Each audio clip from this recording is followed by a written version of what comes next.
Welcome back to Gear Up Windows YouTube channel.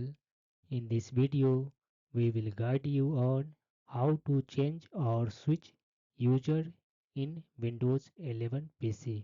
In case you have created multiple user account on your Windows 11 PC and you want to switch from one to another, after logging into your Windows PC, click on this one Start button and then click on this one Profile icon, and then here you will see all the users that you have created in your Windows PC.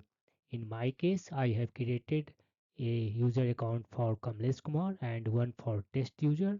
To switch from Kamlesh Kumar to this one test user, just click on this one profile icon or username, and it will switch to that account. And in case you have